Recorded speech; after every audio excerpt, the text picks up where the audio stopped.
This is basically the sequence of you setting up, okay? So the one on the left-hand side was before, okay? You can see how your hand, if I sort of open there, you can see how your left hand sort of open up this way, trying to find that right position, okay? And as you go through that there now, with that left hand, your thumb now you can see isn't in the right spot, is it? So to get your left hand now in the right position, the club's obviously very twisted. As you turn your hand round this way, when it eventually comes round, okay, it will come around, he says. Okay, I might even say this before now. You turn the club still a bit closed, and then when you do that there, now your right hand's on the club with the club face hooded, and now you've got to try and square the club face up when you get set up, so your left arm's a bit pulling in, and you're adjusting it with your arm all the time. So it's a very mechanical way of setting up, okay? When we set up now, for me, we talked about that one across the toes, which I think you were getting a little bit out of position with. Try and let the club sit down, so the club now is, now you can see there, if I show you that, how your right arm, he is hanging naturally. He's not. You can see that there's the arms just away from the body. So that was the first movement, okay? And then we sort of said, no, now they're hanging naturally, okay? It's just that little, we want the setup to feel as natural and as comfortable as you can. Anytime you're making changes, your brain's thinking about doing something. So you're all thinking about what's going on, okay? If we can just get the arms just to hang down by the side, okay?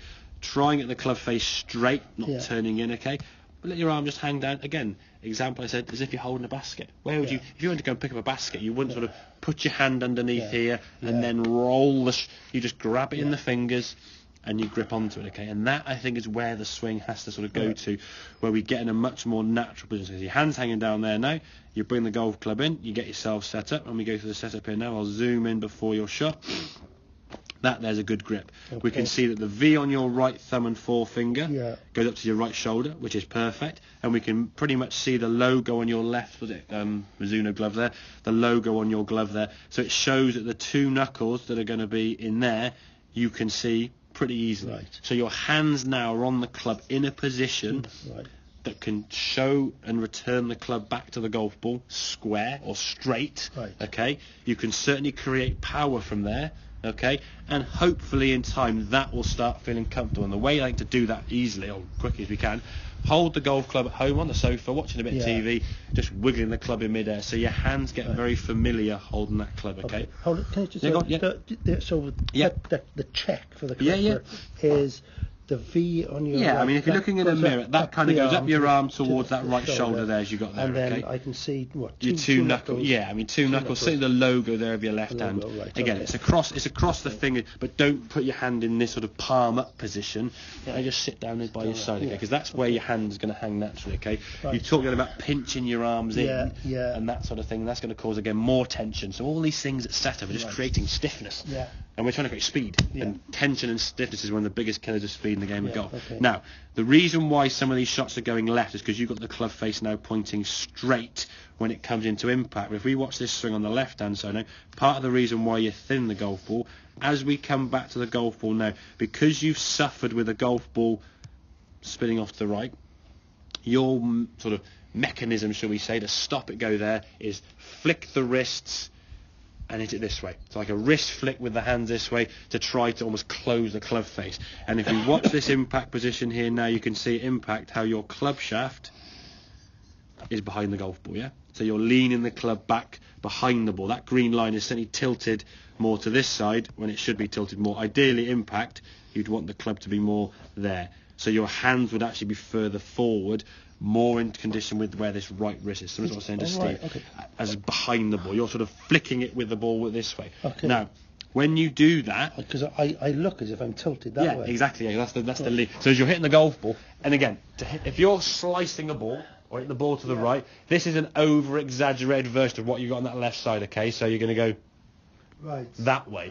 Flick it with the hand and lean back. Now, when your grip was what it was, the club face was 20 degrees open. This sort of flick squared the club face up, we'll say 10 or 15 degrees. Face was still right though, and it went off to the right, but it was quite high, because the more you do this, the more loft there is on the golf club. And we said at the start of the lesson, if you're hitting the ball high because of more loft, that's bad.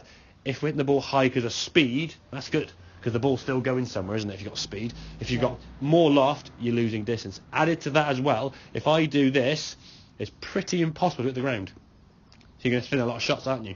And then when you do try to hit the ground, it's ground behind the golf ball.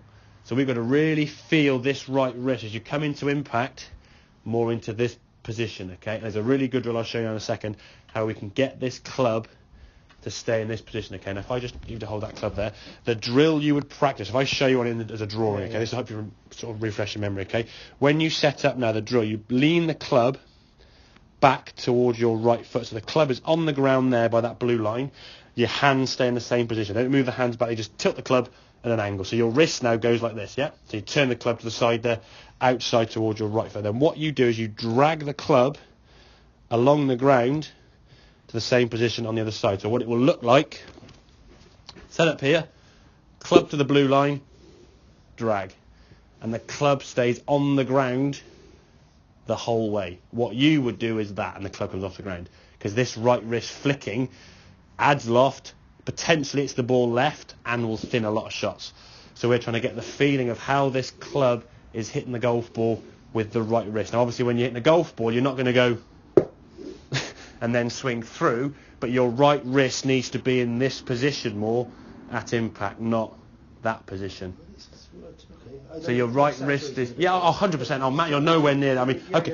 If we look at it exactly, that's where you want to be, Glenn. You're here. It's that.